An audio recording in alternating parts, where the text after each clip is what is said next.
नमस्कार कि टुंडुडुन किचन ने आपण समस्त को अनेक अनेक स्वागत। आज मु प्रस्तुत करिछि साग बेसर जहाँ खाइबा को बहुत टेस्ट लगी थाए। एमितिरे साग किछि जण खाइबा को पसंद करंती नहीं, थरे एही परी बनै देखंतु समस्ते खाइबा को भल पाइबे।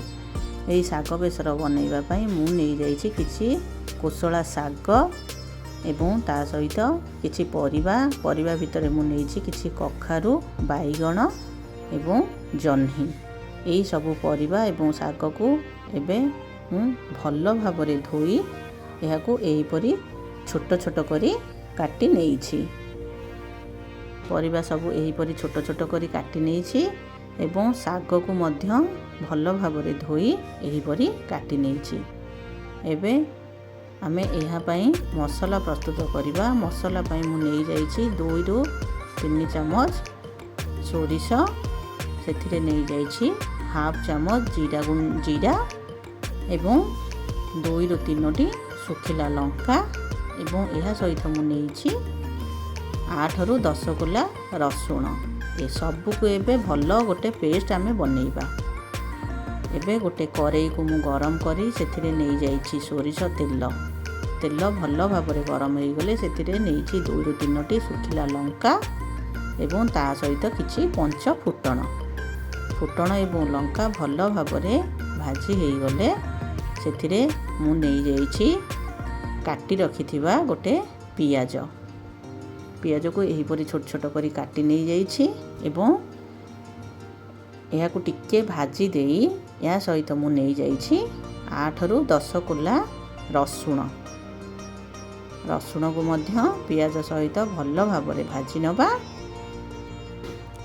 पियाज एवं रसुण सबू भल भाबरे लो फ्लेम करी एही परी आमे भाजी नबा।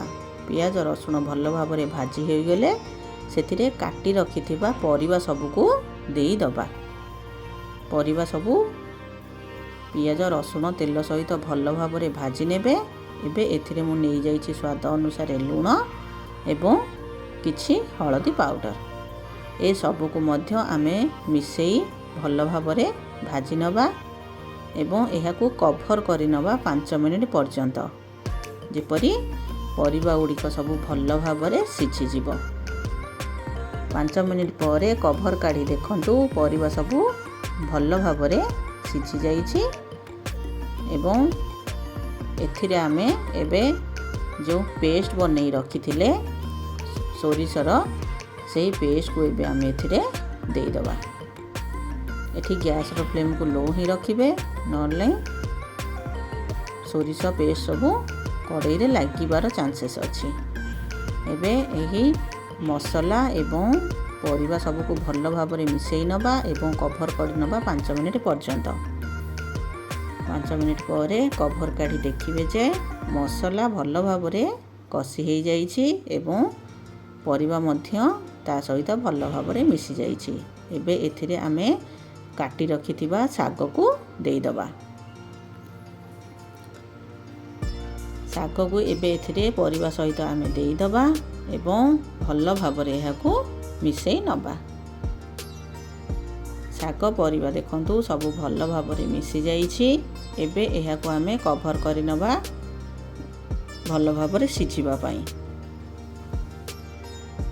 2 रु 3 मिनिट पर देखिबे जे परिबा साग सबु भल भाबरे सिझी जाइछि। देखंतु साग बेसर पूरा परफेक्ट बनिछि। या खाइबा को बहुत भल लागि थाए। साग किछि खाए लोक खाइबा को पसंद करंती नाही। एही परि थरे करी खाइबा को दियंतु देखिबे समस्ते बहुत पसंद करिवे। आशा करूछि आजिर एही झटपट रेसिपी आपण समस्त को पसंद आसीथिबो। प्लीज मो चैनल को लाइक शेयर सब्सक्राइब निश्चिंत करिवे। जय जगन्नाथ।